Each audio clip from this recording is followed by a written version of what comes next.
O Senhor esteja convosco. Ele está no meio de nós. Proclamação do Evangelho de Jesus Cristo segundo Lucas.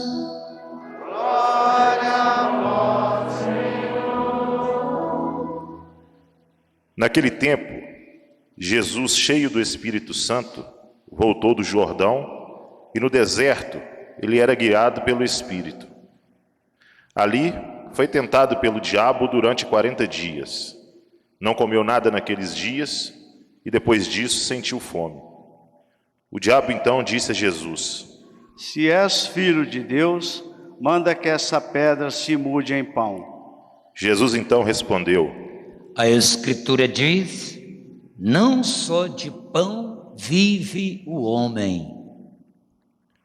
O diabo levou Jesus para o alto, mostrou-lhe por um instante todos os reinos do mundo e lhe disse: Eu te darei todo este poder e toda a sua glória, porque tudo isso foi entregue a mim e posso dá-lo a quem eu quiser. Portanto, se te prostrares diante de mim em adoração, tudo isso será teu. Jesus respondeu: A Escritura diz: adorará o Senhor teu Deus, e só a Ele servirás. Depois, o diabo levou Jesus a Jerusalém e colocou-o sobre a parte mais alta do templo e lhe disse: Se és filho de Deus, atira-te daqui abaixo, porque a Escritura diz: Deus ordenará aos seus anjos a teu respeito, que te guardem com cuidado, e mais ainda, eles te levarão nas mãos para que não tropeces em alguma pedra. Jesus, porém, respondeu: A Escritura diz: não temerás o Senhor teu Deus. Terminada toda a tentação, o diabo afastou-se de Jesus para retornar no momento oportuno. Palavra da salvação.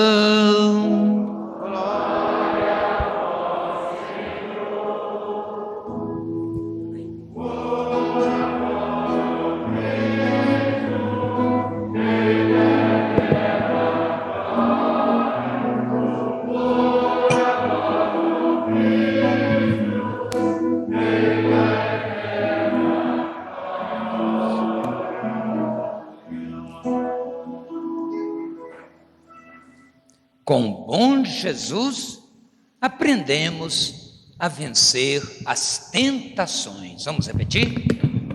Com o bom Jesus, aprendemos a vencer as tentações. Sim, irmãos e irmãs, quanto aprendizado Jesus tem a oportunidade de fazer com que nós possamos acolher e viver seus ensinamentos. Mais uma vez, Deus nos permite e nos dá essa graça de já estarmos no primeiro domingo da Quaresma. A Quaresma que começou na quarta-feira de cinzas. Muitos receberam a imposição das cinzas. Quem recebeu a imposição das cinzas, levanta o braço, por favor. Que bom, muitos receberam. Quem não recebeu, é tempo de conversão. E uma das fórmulas é essa: convertei-vos, crede no Evangelho. E a gente acrescentava o lema da campanha da fraternidade desse ano, em Provérbios 31, versículo 26, fala com sabedoria, ensina com amor. A fraternidade voltada para a educação, educar, conduzir num bom caminho. E hoje Deus nos dá essa graça, mais uma vez, de escutar a sua palavra da primeira leitura do livro do Deuteronômio, que traz para nós a primeira profissão de fé do povo que está prestes a entrar na terra prometida, mas antes fazendo aquela memória que era o conteúdo da sua profissão de fé. O pai, que era como um arameu errante, vai para o Egito, lá sua descendência se torna um povo numeroso, as 12 tribos de Israel. o sofrimento, a amargura desse povo, a escravidão. Mas Deus escutou esse clamor. E mesmo esse povo também caindo em várias tentações no deserto, quando queria e chegou a trocar a adoração ao verdadeiro Deus, fabricando um bezerro de ouro, outras vezes rebelando-se e murmurando pela falta de água, pela falta de pão, várias vezes querendo voltar àquela terra de escravidão para tornar a viver, mesmo sendo um povo escravo. Deus perdoava. E agora, prestes a entrar à terra prometida, como acabamos de escutar da primeira leitura, o povo então vai apresentar ao Senhor os primeiros frutos da terra. E esses primeiros frutos significam também a gratidão, como fazemos, por exemplo, na hora do ofertório. Muitos também com o seu dízimo, as primícias, a melhor maneira de agradecer a Deus, o ar que respiramos, embora com as máscaras um pouco com mais dificuldades, mas mesmo assim para proteger a saúde nossa e a do nosso irmão, do nosso semelhante, a terra que, através do trabalho humano, nos oferece o fruto dessa terra, que é o pão e o vinho, que concentram todos os outros alimentos, e também a nossa vida, sonhos, expectativas. Então a primeira leitura nos trouxe essa profissão de fé. Depois rezamos no Salmo 90. Quantos rezam esse Salmo 90? Pedindo a Deus a graça da proteção nos perigos, para se livrar também do mal, para ter a proteção de Deus diante de todos os perigos. Muitos até já decoraram esse Salmo 90 e hoje nós pedimos e lembramos que em nossa dor, Deus cuidou de nós. Vamos dizer assim, Deus sempre cuida de nós. Deus sempre cuida de nós. É verdade, Ele sempre cuida de nós. E na segunda leitura da carta de São Paulo aos Romanos, aí a profissão de fé a partir então da ressurreição de Jesus. Nessa carta, Paulo, e nesses poucos versículos que ouvimos do capítulo 10, ele deixa com muita clareza: se nós confessarmos com a boca que Jesus é realmente o Filho de Deus, crermos no nosso coração, na sua palavra, na sua salvação, seremos salvos. Ou seja, crer com a boca, mas também confessar com o coração. O que significa confessar com o coração? Com a vida, com os sentimentos, com as atitudes. E aí, com a justiça, a gente consegue também mostrar e alcançar a verdadeira salvação. Salvação trazida pelo bom Jesus, e aqui sempre esse sinal maior em que Ele oferece a sua vida, seu amor por nós na cruz, continua vivo no sacrário, está aqui no meio de nós. O Senhor esteja com vocês. Ele está no meio de nós. E no Evangelho de hoje, de Jesus Cristo, narrado por Lucas, ou segundo Lucas, nós escutamos como Ele nos ensina a vencer as tentações. Aliás, na oração que Ele nos ensinou a dizer, essa única oração que Jesus ensinou, que de certa maneira sintetiza tudo que Ele veio nos mostrar e para a gente ser feliz aqui nesse mundo, que é a oração do Pai Nosso, nós temos lá no penúltimo pedido: não nos deixeis cair mas livrai-nos do mal. Porque é muito ruim e é muito triste quando a gente cai na tentação. Dificilmente conseguimos nos levantar, e com as nossas forças jamais conseguimos, pelo contrário. Quantas vezes experimentamos isso na nossa vida, na nossa fraqueza, na nossa fragilidade, no nosso pecado. Se caímos na tentação, a gente tem dificuldade de voltar, de rezar, a vida fica mais amarga e o pecado vai se alastrando. Aí a gente busca o caminho da conversão, quando a gente se deixa tocar pela graça de Deus. E esse é o tempo da Quaresma, como cantamos há pouco, tempo de conversão, de vida nova. E aí nesta passagem do Evangelho de Jesus Cristo, ouvimos então o diabo tentando Jesus.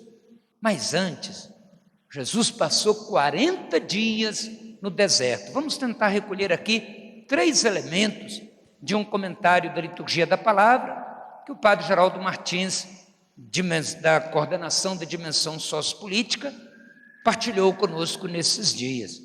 Ele coloca aí 3 questões interessantes: o deserto, a condução e a força do Espírito Santo e as tentações. O que significa deserto? Deserto é o lugar também do encontro com Deus. Jesus passou ali 40 dias, quaresma, 40 dias de preparação para vivermos uma vida nova, uma vida melhor. Deserto é lugar de esvaziamento, é lugar da pessoa também interiorizar a palavra de Deus, lugar de fazer também jejum, de dispor-se dos bens materiais, do alimento, para poder pensar no outro, para poder pensar também nos bens da criação, que não devem ser acumulados, mas também partilhados. Deserto, lugar do encontro com Deus, mas lugar da provação, lugar onde falta o alimento, onde não tem água, onde a pessoa pode desfalecer e se voltar contra Deus. Mas no deserto, Jesus é fortalecido pelo Espírito Santo, que nos trouxe aqui nesta celebração, que faz com que as pessoas que colocam seus dons a serviço no canto, no violão, na acolhida, na comunicação, na educação, então é o Espírito Santo que vai nos fortalecendo.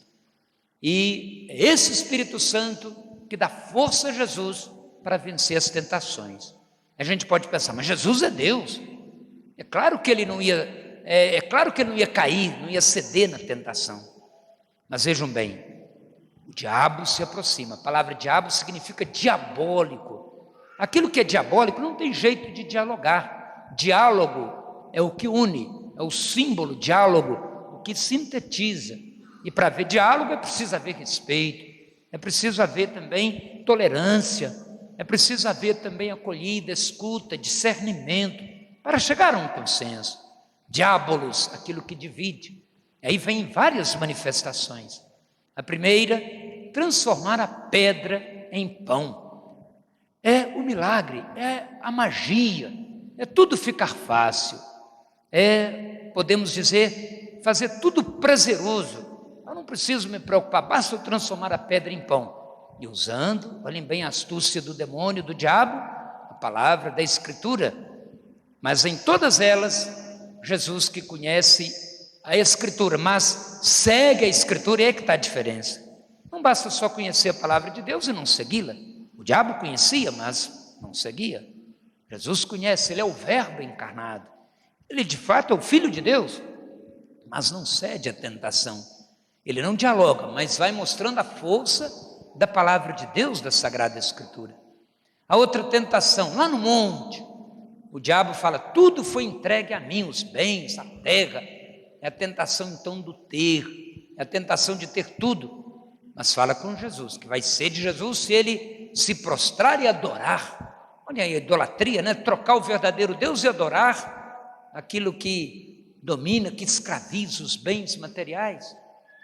Muitos caem nessa tentação, a tentação da idolatria. Às vezes a gente pode cair nessa tentação, idolatrar o dinheiro, idolatrar o prazer, idolatrar o poder. Só Deus merece ser adorado.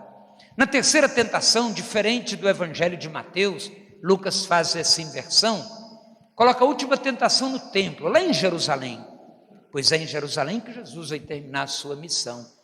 E lá é a tentação então do poder, do espetáculo.